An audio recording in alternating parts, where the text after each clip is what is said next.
Quem vai pagar a conta? Bem, diante dessa guerra que nós estamos enfrentando, da epidemia e da pandemia do coronavírus, o Estado vai ter que assumir gastos para manutenção e salvamento de empresas, para manutenção da força de trabalho, para o sustento das famílias. Aí surge a indagação: quem vai pagar a conta? Bem, esse problema, está muito na cabeça, porque o raciocínio é que o Estado tributa, com esses tributos financia seus gastos. E o Estado não pode gastar mais do que arrecada. Por quê? Porque durante os últimos 30 anos, os economistas que têm a visão contadora de equilíbrio, de orçamento equilibrado, passam essa visão que o Estado não pode gastar mais do que arrecada, porque isso vai provocar inflação e isso vai desestimular o investimento privado. O que ocorre é que o orçamento é uma peça do Estado e o Estado tem que utilizar esse orçamento priorizando os objetivos que ele tenha para atender a sociedade. Ou seja, dependendo do projeto de país que o Estado e a sociedade queira, o orçamento vai priorizar os gastos nessas rubricas. E aí o que é que nós temos? É que não necessariamente o orçamento tem que ser equilibrado. O Estado não é uma família. O Estado tem mecanismo para gerar recursos, além das suas receitas, para realizar as atividades necessárias, e a dinâmica dessas atividades vai aumentar a receita pública, que vai depois cobrir os gastos do Estado.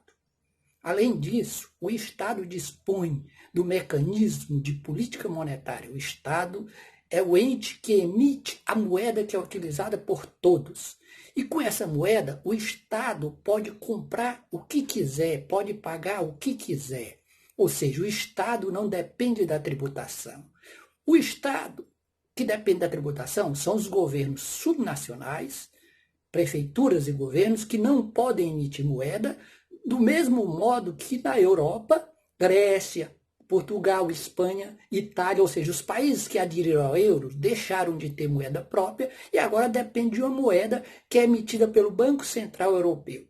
Assim, o Estado não está impedido de realizar essas atividades, porque ele pode emitir moeda sem criar dívida, sem ter perigo de inflação, porque nós estamos num contexto que o nível de atividade, o desemprego são elevados, a atividade é baixa, então não tem a mínima possibilidade de ter inflação.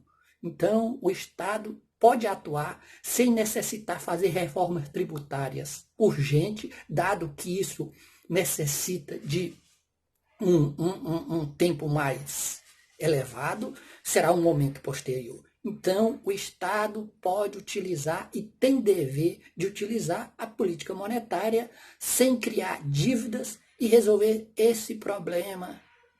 Ocorre, novamente lembrando, é que o Estado brasileiro ele está impedido de atuar, dado a lei de ouro, a lei do teto e a lei de responsabilidade fiscal.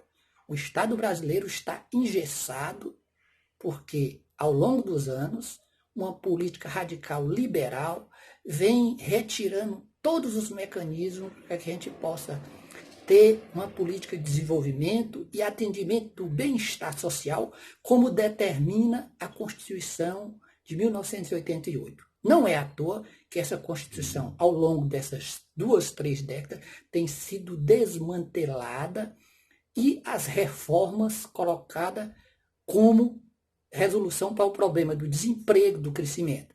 Ou seja, isso foi feito com a reforma trabalhista, com a reforma previdenciária, e o desemprego só faz crescer e a economia não sai do buraco que está de estagnação e depressão.